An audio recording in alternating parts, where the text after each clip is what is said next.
Talk to me nice, talk to me honestly. Look in my eyes, don't let it fall on me. Say you're a good guy, make me believe it. Don't wanna hear it, I wanna see it. See how rewind, when we rewind, feels so nice. We time, you I know how to make me feel right. I can't help how this sweet talk. I'm already on my way. I'm pulling up, don't be late. I'm cutting through all the lanes. Sweet talk. You need to say less to me. No need for no flowers, babe. I'm already on my way. What's up, everybody? This is Play It Sweet Podcast. I am your host, Shawnee Sweets, and I welcome you to the very first episode. We will be getting into a lot of things on this podcast, but mainly we will be discussing how we can break those generational curses, also those stigmas and those bad habits. All right. I am excited for you to join me on this journey of this podcast, as well as hopefully be a guest one day. I will be covering everything from what it is to be a Black woman, as you know, that is my story, to also being an entrepreneur, being a boss, being a sister, being a daughter, and also any story that you have as well. We're going to always play it sweet, keep it kosher, calm down, stay humble, stay grounded, and just navigate the ways that we can work through those type of things. Even sometimes we'll chime in and see what the celebrity and entertainment culture has going on as well. So join me. It's time for Play It Sweet with your girl Shawnee, and I'm excited for you to be here. Let's go. I'm already on my way. I'm pulling up, don't be late. I'm cutting through all the lanes. Sweet talk. You need to say less to me. No need for no flowers, babe. I'm already on my way. All right, everybody, let's get this party started, okay? I am Shawnee Sweets, and we're playing it sweet. And today we're talking about growing into our potential. Yes, okay? I know so many girls, I know so many guys that are out there grinding, doing everything they can to get to that bag. And sometimes we just don't reach the potential of the bag that we could. Let me say that again. Sometimes we just don't reach the bag at the potential that we could, okay? So sometimes, you know, we face opportunities that we may pass up, that we're so much into our heads that we don't even know that it's a possibility. So we need to kind of calm down a little bit, pay attention a little bit, you know, keep it kosher, play it sweet, as I like to say, and be able to pay attention to those things that are around us, that are being offered to us, so we can grasp those opportunities and also hopefully be an opportunity to someone else. I know for me, it's been a lot of different things that has come my way, and some things I continue to work on, some things I completely missed the alley-oop, okay? And some things I just had to let go of because it wasn't even an opportunity in itself. And you hate to say that some things aren't opportunities, but sometimes a missed opportunity or an opportunity that goes down the drain might been just that, something that was draining you. And the only opportunity is learning from it. There are many times when we have to learn how to, you know, negotiate better deals, how to challenge ourselves to do the things required for our job or the things required for our vision and our dream. And it just doesn't happen as easily as we think. And then sometimes when opportunity comes, you have to put that up against things called loyalty as well.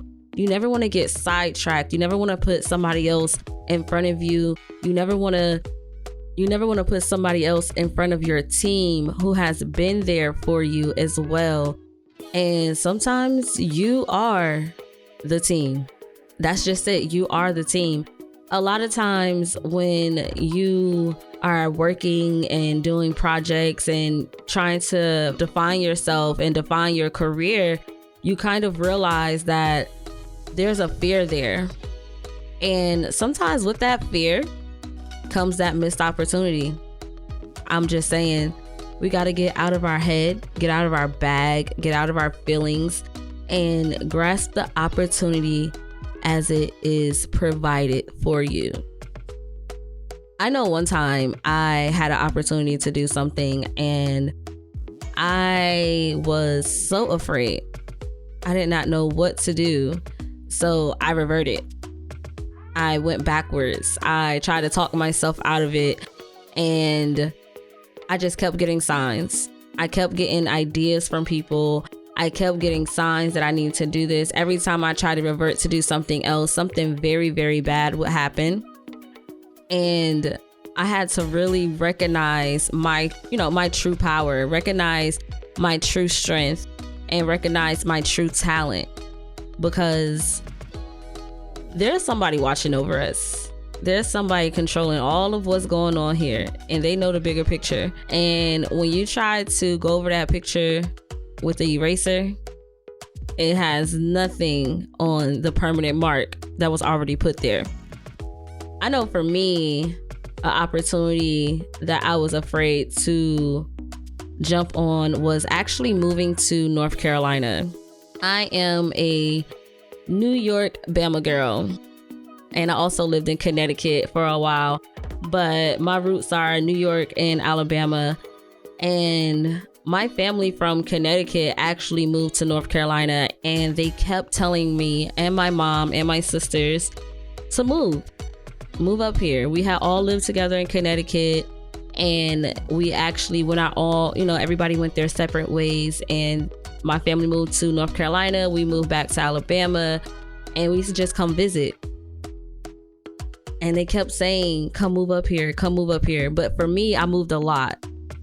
And I was scared to keep moving because I wanted to hold on to my friends. I didn't want to be the new girl again, not realizing that in life, honey, you are always the new girl. Because if you keep evolving, you're going to be a new person every single day. Allow me to reintroduce myself to myself. I am no longer Shanice. I am Shani Sweets, starting her radio career in North Carolina after she got over the fear of moving from Alabama. We used to come up here and visit all the time. I absolutely loved coming up here and visiting my family and having Thanksgiving and going Black Friday shopping. And I'm guessing it started to rub off on me to just see different things. Like I said, I'm from multiple places. I've lived multiple places. So I've always seen the bigger picture. And sometimes that's not the case when you're from smaller places like Alabama. And that's home. Like that's born and raised despite the moving around. And I actually realized that there was so many other opportunities for me as I headed towards graduating from high school, and I really had to decide what I wanted to do. Now, this is 17 that the family was telling us to move and come up here and all this stuff. I did not move to North Carolina until the age of 22 or 23. And by that time, I had started community college, dropped out. I was working 2 jobs. I didn't have a man. I didn't have any kids. I just had my friends and a good time. And like I said, working 2 jobs. And I just wasn't fulfilled. I was so lost. And I also started to feel like I was being left behind. So I did not want to leave myself behind. And I wasn't being left behind. It was just that a lot of my friends were in relationships. A lot of my friends were having kids and starting families. And that just wasn't what I was doing. Now, I wasn't opposed to it, but that just wasn't what I was doing, period. So I decided I'm just going to say that I'm moving and see how people react. And as I kept saying that I was moving, I started to prepare to move, because I think y'all think that this is a game. This ain't no game. I knew deep down in my heart that there was something else for me, but I was uncomfortable saying that, and I was afraid of saying that because I did not know what it was. So after I announced that I wanted to move out of the state of Alabama and move to North Carolina, I started looking up schools. Now, even though I was already in community college, I realized I didn't really have a focus. I went to school for social work, I fell in love with psychology. I was doing very well, but when I wanted to transfer to other schools, it was very discouraging because basically they was like, you're going to start over. Yeah, these credits are not transferring. You're going to start over. And once again, I did not want to start over. I'm just realizing at the age of 22, 23, what it is I want to do, or, you know, that I want to move forward with my life and expand. And you telling me I got to start over as a freshman? No, that's beneath me. That's how I felt. Okay. I felt like that was definitely beneath me. So I applied for some schools closer to Alabama at first. I want to say I applied to Clark Atlanta, JSU, University of Alabama, Huntsville. Some of them I was accepted, some of them I wasn't. Some of them I had to do more classes because the credits didn't transfer. Just a whole lot of stuff. And I was just like, you know what? I'm gonna do this one more time. And if I get accepted, I'm out.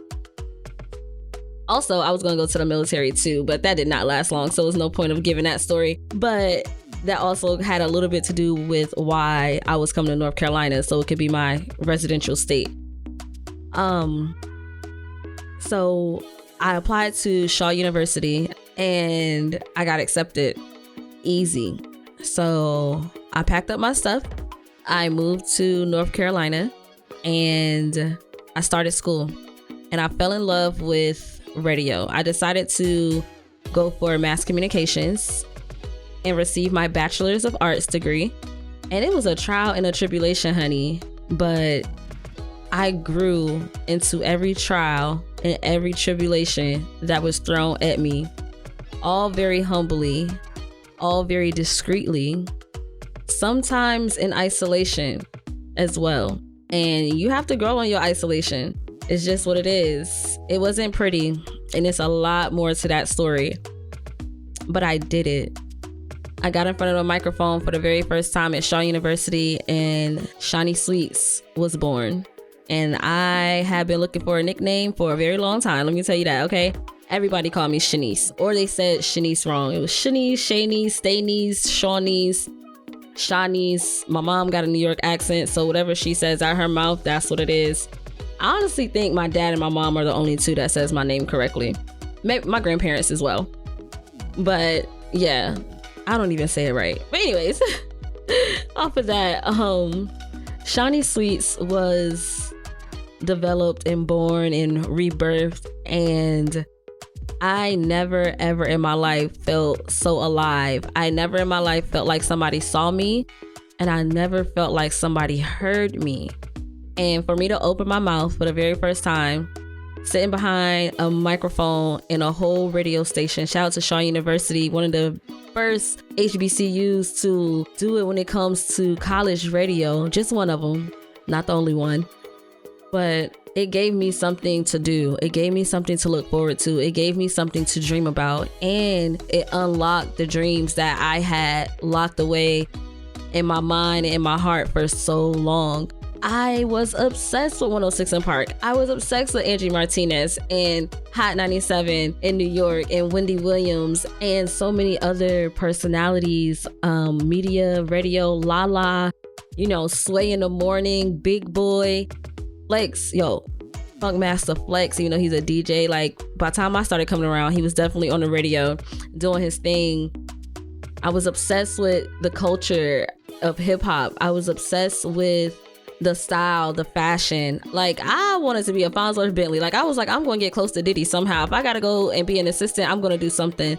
But life, for me, when those things was popular, started taking their own course. And in taking their own course, I locked those ideas away.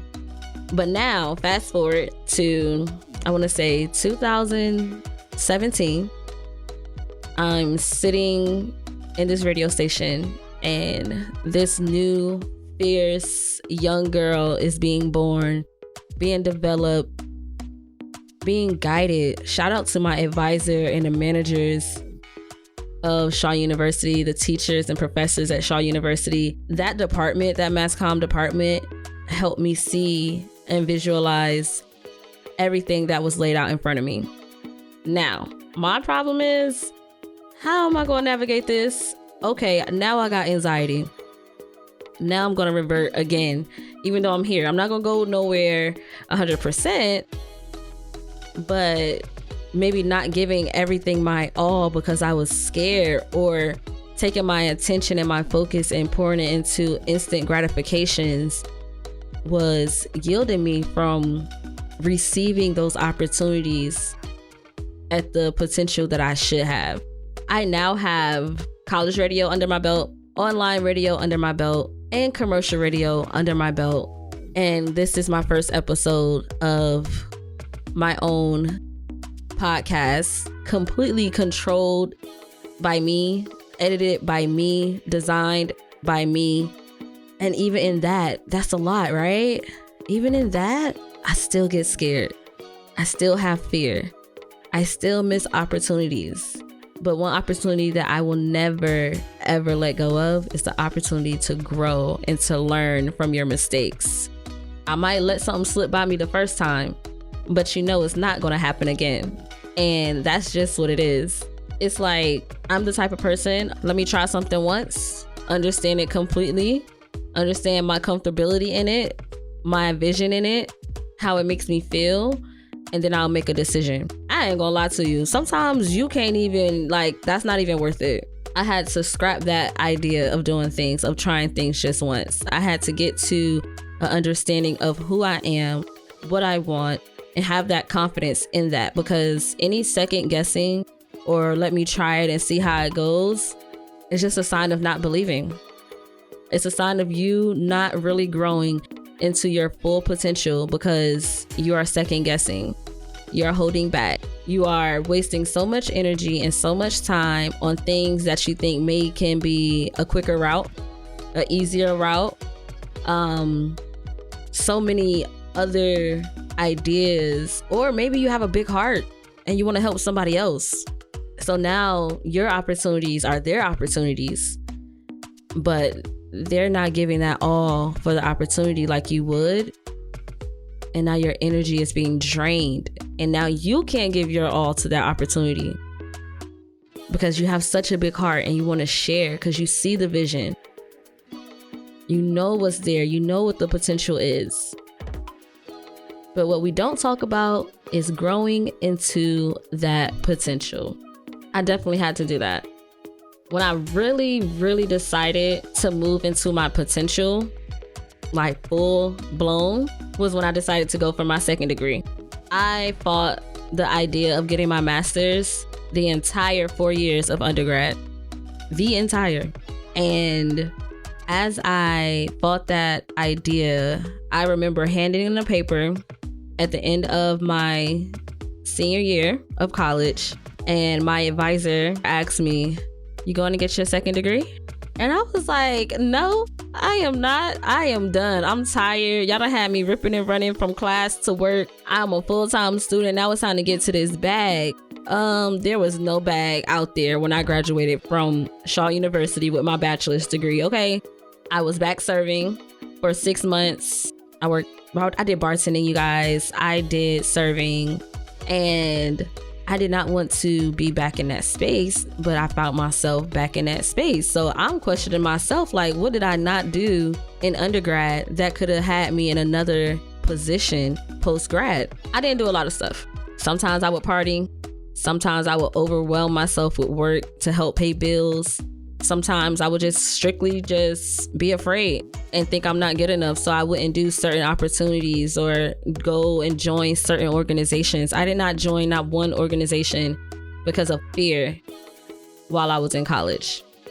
And I wish I had. I don't regret that I didn't, but I do wish that I had. Now, once I decided after those 6 months of going back into the work field, I left serving and I started working outside. I applied for this marketing job and it said communications, and it made it seem like it was really, really lit. Like, oh, this is what I went to school for. No, it was door-to-door work for AT&T. They straight up played you. And that little website, Indeed, went right along with it. Had a lot of first year out college graduates applying for a job to work outside and sell door-to-door products. very deceiving. So then I went back to serving. Fast forward from around that time to December of 2019, I decided to apply at Full Sail University to obtain my master's degree because I just felt like I just didn't know enough with mass communications. I felt like there was something more for me to know. And a lot of times people tell you, don't do your second so close in association to your first. And I'm like, well, how do you supposed to become an expert with your first degree if you don't continue that education? So that's what I did. New media journalism for Full Sail University. And that's when I decided to move into my potential. I was salutatorian of my class, of my department, new media journalism. And I probably haven't received an achievement like that since before middle school.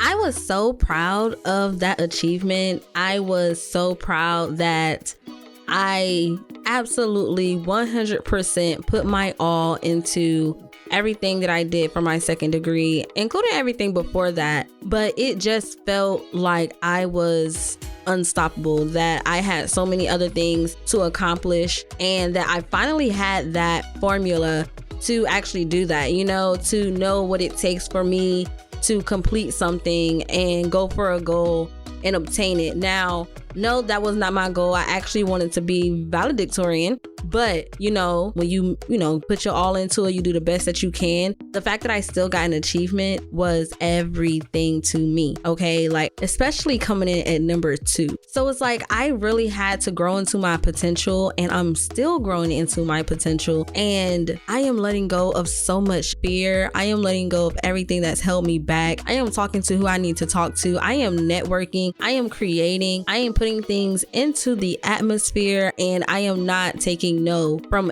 anybody and not taking no from myself. It's like sometimes you can be your hardest critic. You can be your hardest person to please. Your expectations of yourself sometimes are mind-blowing because you may not reach those expectations, and you're not as gentle on yourself as you should be. And being gentle on yourself, especially when you know that you put some type of energy into something, that you tried it, that is, taking a lot for you to step outside of what your norm is, you have to be gentle when it comes to yourself. You cannot beat yourself up. Like, we look on social media these days and you can see how hard and harsh people are on celebrities or, influencers that they don't know whatsoever. Everybody has an opinion, and some of these opinions come out of nowhere with no context or no details, just something that somebody is wanting to say just to say it, just to get a reaction out of somebody else, whether it's the person that they're speaking of or somebody that's reading the comment or whatever it may be. But I say this to say, don't do what others do. Don't be that naysayer to yourself. Don't accept that type of projection, because never ever should you let somebody project anything onto you.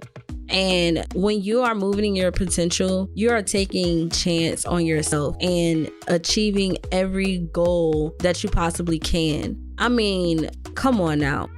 Now, you have to be careful when, walking in that potential, because you can't fall in love with potential within yourself or anybody else and not do anything about it, not put any type of work in, not have any work ethic, not have any determination. Like, you definitely have to progress in that potential. You can't just stay stagnant, because somebody can have 1,000,000,001 great ideas, yet they haven't put anything into action. So how can you actually say that your potential is something worth everybody else taking heed to if you're not actually putting that work into that? If you're just sitting on your butt, if you're dwelling in what could be, what should be, but you know that your ideas are like worth millions of dollars, thousands of dollars, whatever it is, and can possibly change your life, you have to work in that. Potential is not, the end all be all. It's the very beginning. I'm talking about the very beginning of your journey towards whatever your goal is. So when you are in that moment of realizing what your potential is, remember to put that work in. Remember to put that work in, okay? You have to. Every day, every night, every morning. And putting that work in isn't just what you physically do as far as whatever it is that your goal is. You know, if you want to be a truck driver, it's not, you know, practicing how to maneuver an 18-wheeler. No, you know, you also have to use your mind. You also have to use your spirit.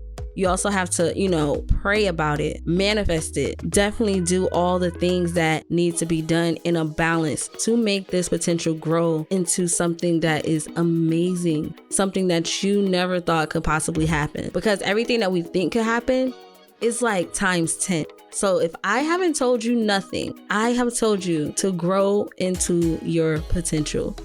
Work in that. You got this. I got this. We got this. And the whole time that we're doing this, we're going to play it sweet, because that's what we do. We play it sweet. Play it sweet through every situation. We stay calm. We stay grounded, and we understand what it is that we are being guided to do, and what our worth is in our talents, and what our values are in our potential. And we make that junk happen. Like, stop playing with yourself, okay? Like, we not doing that. We not kids no more, okay? So you guys, this is the first episode of Play It Sweet, breaking generational chains, stigmas, and bad habits. And of course, I'm your girl, Shani Sweets, and I'm going to be back with another episode, and we're going to talk about something a little bit different. But right now, I want you to like, share, subscribe, follow, all of the above. I appreciate you so much, and I'm off this thing. Bye. Talk to me